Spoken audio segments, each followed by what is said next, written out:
Does anyone have any questions? Yes. So for like viral videos or anything, I understand that sharing is also the algorithm, but perhaps like there's Facebook pages specifically that have like a huge fan base or like likes on there, and someone would just share a video, or not even that, they'll like take your content from YouTube and then post it on there. Is there any way, or is that just like that's completely luck of the draw. Yeah. I mean, and we've all talked about this before, is that you can spend 3 months on something, right? Like I do skits, right? Full blown 5-minute, almost short films. And I will put 3 months worth of work into writing on that script, right? Getting props together, using my own money, figuring out lighting, location and all that stuff.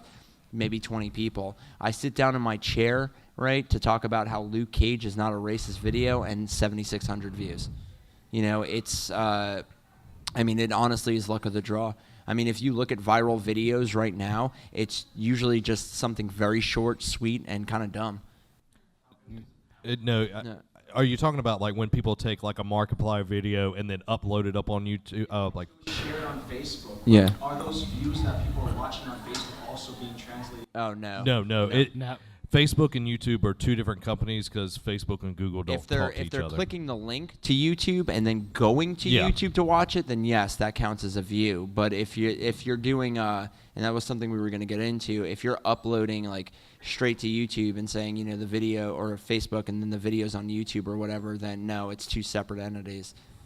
So if your YouTube video goes viral on Facebook, you don't get the YouTube credit? It goes it stays on Facebook. Like you get all the likes, all the views, they stay on Facebook. But if you got them on YouTube, then they would stay on YouTube. There's no like cross communication unless they're clicking that link so that Facebook redirects them to YouTube. Then all of that stuff is just for Facebook. Yeah, just want to clarify. There's YouTube videos like you put up and you send that link to Facebook, and then there's actual Facebook video as well.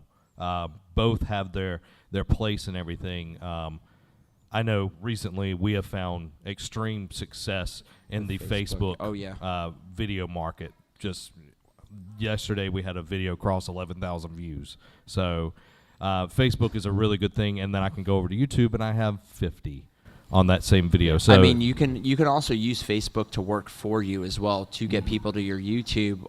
One of the things that I've been doing has been posting short form video to Instagram and Twitter, and then putting, want to see the full video, pop on over to YouTube, and I have the link. You can do that on Facebook as well. However, with Facebook, because you can upload the entire video, and what people will do, and we've all done this, is we'll watch one video and then we just let the playlist keep going and going and going and going.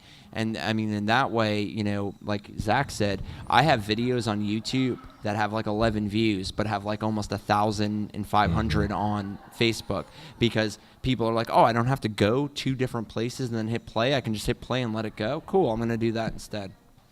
All right. We had a question over there. How do you feel about internet shippers, like people who ship you and Zach and all that? Are you shipping you and your friends? Or? So like the Markiplier and Jacksepticeye kind of stuff. Yeah.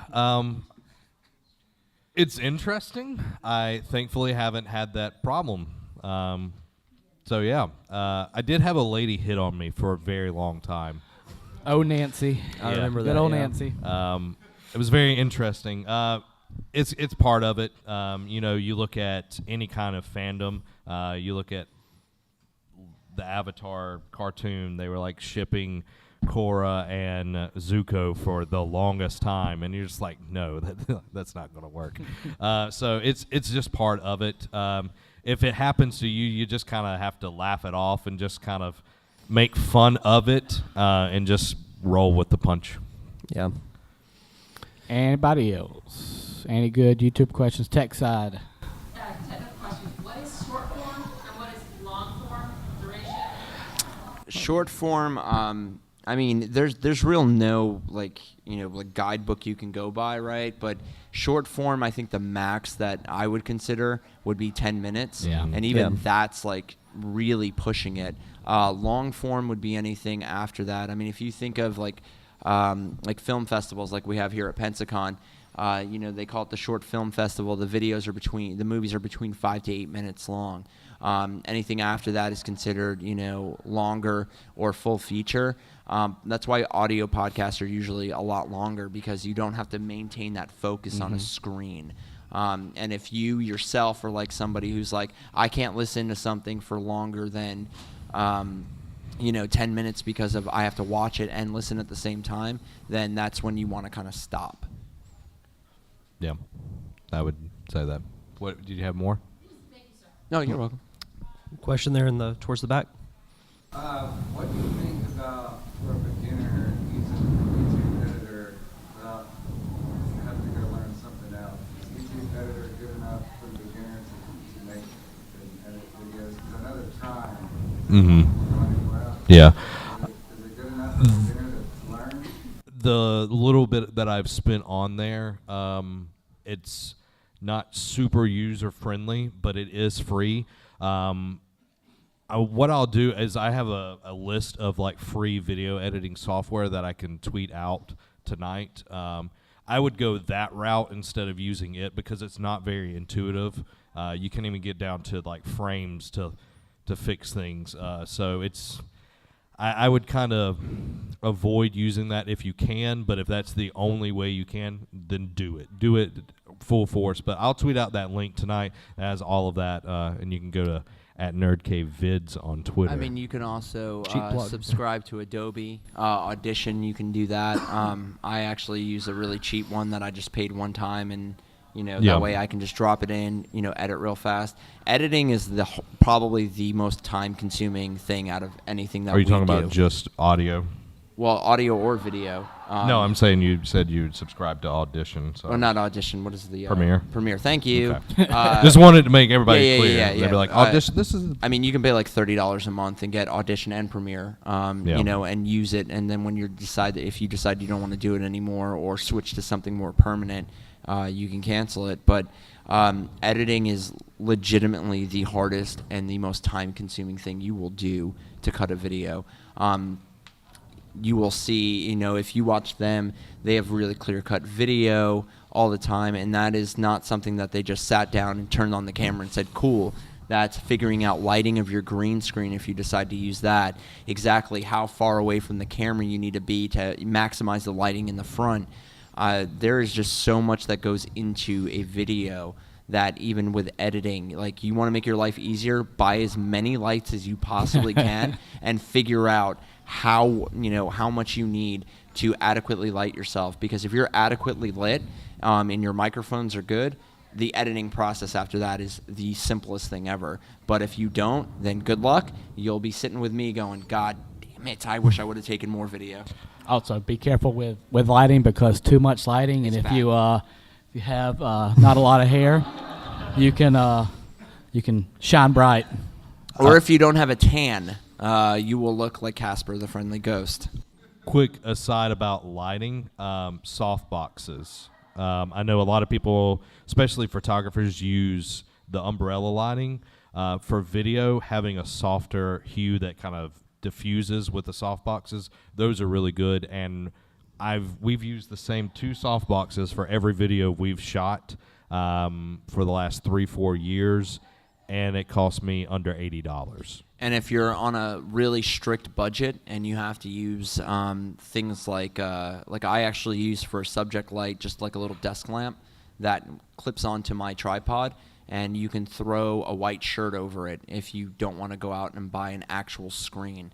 There are ways, I mean, since we're talking about YouTube, you can go on YouTube and figure out how to do all this stuff without having to invest that much money at first. But if you want to go on and do it professionally, if you want to see our bank accounts and how much money we've spent on stuff, then I hope you have good heart medication. Yeah. Any other questions? Yes, sir. What do you say to about YouTube channels that aren't based on one certain category, like Let's Play, like channels that only focus on video games or movies or all this? What do you say to those that have like some kind of random? Why like just have this big amount of variety, like just random, like you post a like say you post a music video Mhm. one time, and then the next is a video completely different, like a fan done or something. And this is coming from me sitting at VidCon and them saying this, and you could see it with a lot of the successful people. You have to find a niche. Finding a niche is one of the biggest things. A lot of people, raise your hand if you know who LeBron James is. Okay. He's all a football right. player, right? Raise your hand if you know who Greg Miller is. I love you, Greg. Okay, so more people know LeBron James. Okay, he's household name. Greg Miller, on the other hand, is focused on one thing. Okay, LeBron is focused on basketball, but he's in the mainstream. Greg Miller has niched down on his stuff, and he has supporters. Him and Kind of Funny get about $53,000 a month just to make gaming-related content and on their other stuff to. But you have to really be careful because, one, if you're uploading a video that's a fan dub and then you're uploading a music video, you're messing with the trust in the algorithm. So YouTube's not going to push your videos like they would, because once you upload it, you get 2 days. If your video does well in 2 days, they will keep pushing your video.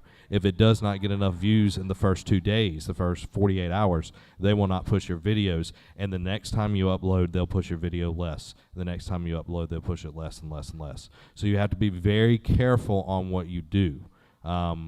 If you want to have a channel that is just music and then one that's fan dubs, that might be a way to do it as well, because that's what we had to do with our channels. We had to make the Nerd Cave and Nerd Cave Gaming. Well, actually, I have a question for the guy that asked Yeah. the question. Who's your favorite actor? Or just name one. Like, it doesn't have to be the absolute favorite. Just one that you like to go see or see on TV. Jeff Goldblum. Stop it. No. Marlon Brando. Okay, so anytime you watch a Marlon Brando movie, you have a certain expectation of him, correct? Right? That is the same way you should be on YouTube, is that there are people watching you and have a certain expectation of you. So if you're all over the place, you're actually going to alienate and ostracize people from your content, whether it's good or not, because they're coming to you for the thing that they know you for.